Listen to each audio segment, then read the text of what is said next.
and it's an oversight on my behalf, and that's why we're back here taking this apart.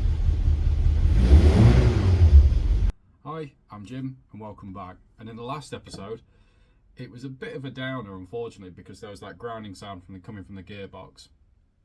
And I did the right thing, firstly pulling the gearbox out and not trying to go any further, and secondly walking away, because in situations like this it's so easy, and I've done it so many times, you start going at it and at it thinking you're doing the right thing without actually thinking about what you're doing, and then it can be like 10 times worse, and you've got to fix more than what you really should have. And doing that and putting that video out is that a lot of people have got in touch. And firstly, I want to say, anybody who did get in touch and offer me advice on this, thank you very much, because it's been greatly received. Particularly want to thank Mick from Mad Ford Engineering, because he sent me a message directly, gave me his number, and we had a really good chat about this, and he's done similar sort of conversions and gave me a load of pointers and a few bits of advice of things that I've not even thought of yet. So I really want to say thanks to Mick, and definitely go and check out his stuff and the Land Rovers, because they are really cool. So yeah, we're back on with the gearbox and let's have a look at it. So with the gearbox on the bench, and the bench actually clean, which I'm very happy about, I'm going to take some measures from here, which is in line with the gearbox mounting face here. So we'll use that as a datum, take some depth measurements of the input shaft nose to see whether there's any interaction between that and the crank, which looking at it doesn't appear to be, and the shaft cover, whatever you want to call it, where the clutch release bearing runs on. Now what we're thinking is that that is sticking out too far and hitting the clutch itself, and that's what's causing the grinding noise. So that's what we're going to look at. So I'll take some measures from here to there, here to here, and then we'll do a similar measure, which will be a bit trickier, on the engine, which I'll go and show you once I've done this, and basically work out where I need to lose some depth. And I think it is definitely there, but we shall see. All right, so I'm gonna have to put my phone down now and get on with it. So that's the measure I'm taking, going from the flat side of the box section to this edge here, and then I've done the same between the input shaft nose and here, and that has given me, so I've got 10.5 mil between the input shaft and the gearbox face, and 71 mil here between the I'm going to call it the input shaft sleeve and the gearbox face. So we'll take another measure, or a similar measure, off the back of the engine, which I'll go set up now, and I'll show you what we got. Now I'm going to check the bush here, the depth of it, because this is where the input shaft goes in.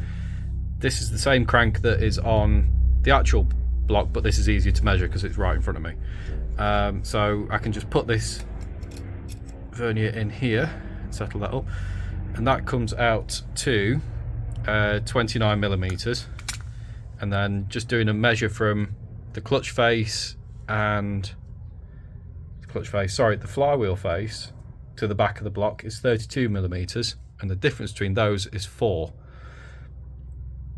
So off the back of the block, this is 32 minus 29 minus 4, so it's about 1 mil difference between the very face of that and this, and then it stepped out 10 mil because of the thickness of the adapter plate.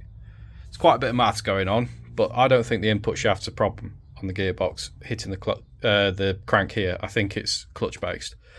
So let's go and measure the clutch side of things and go from there. Right, so from the clutch, I've taken a few measures. I've put a straight edge on here, although I've used an actual piece of steel because this, you can see this deflects. So from this face, underside of here, to this face here, 87 millimeters. And then taking the same measure from the underside of this face to the top of the highest part of the clutch pressure plate here, 22 millimeters. So if you take the two from each other, so 87 minus the 22 means that this face, in theory, is 65 mil off there. Now, if you take that original measure I did on the gearbox of 71 mil, it means there is a 6 mil overlap. How that's fitted fine, I'm not entirely sure. But we need to go back to the gearbox.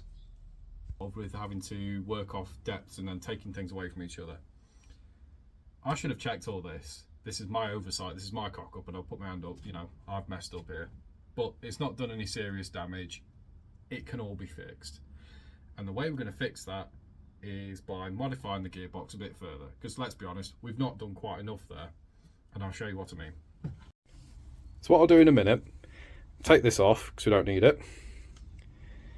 I'll then take the clutch actuation off because again we don't need that. And then we'll take this piece off here because this whole piece needs to come off, and then I need to take 6 mil off here. And that should do it.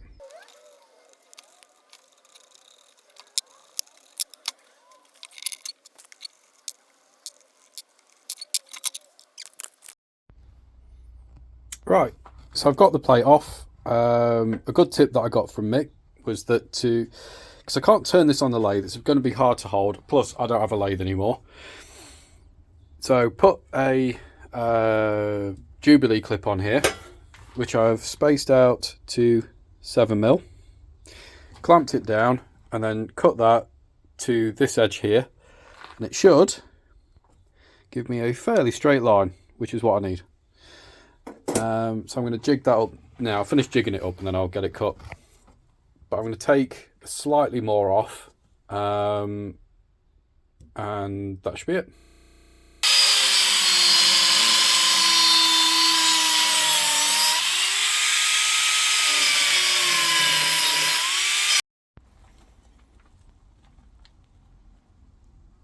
So I've had a bit of time on it. The stump block is ready to go. It's got the adapter plate, it's got the flywheel and clutch all on and ready to go. Gearbox is all back together. The reason I'm going to do it on the stump block is because everything is the same as mine block that's in there, but I don't want to build it all up to then have to take it all out again. If it works, it's still, the gearbox has still got to come out because I need to paint the floor. I've not done that yet, the underside. So I'm going to do it at the side, then I can get everything done. If it needs to come off a couple of times, it's there, it's really easy. I'm not trying to like do everything above my head. And in the meantime, I will get that floor done. But this is just purely for setting up and making sure the mechanicals are right, because that's more important than the paint, he says. So yeah, let's throw the gearbox on and see what we can do.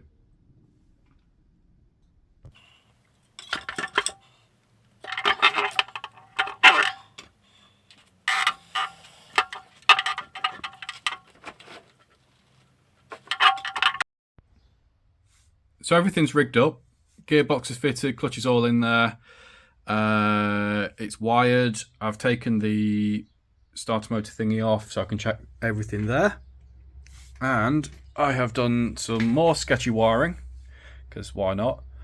So let's give it a go.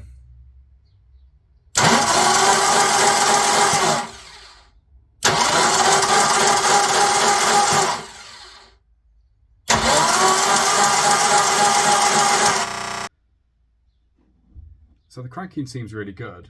I'm not getting the noises, I'm not getting the vibration. I think that sorted it, so it just needed that trimming down.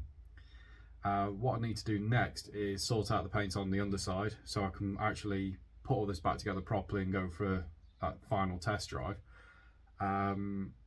Whilst the gearbox is off, I'm actually going to do a bit of speedo work because I did have an idea, it fell through, hasn't gone the way I wanted it to. So I think there's a way around it, which is actually much easier, and didn't really think about it before, but I'll talk about that once I've actually got something progressed with that. But yeah, I hope you've enjoyed it, and if you haven't already, please like, share, subscribe and all that good stuff. I'd really appreciate that. Yeah, so thanks for watching, and I will pull my finger out and get this back together again. See you soon.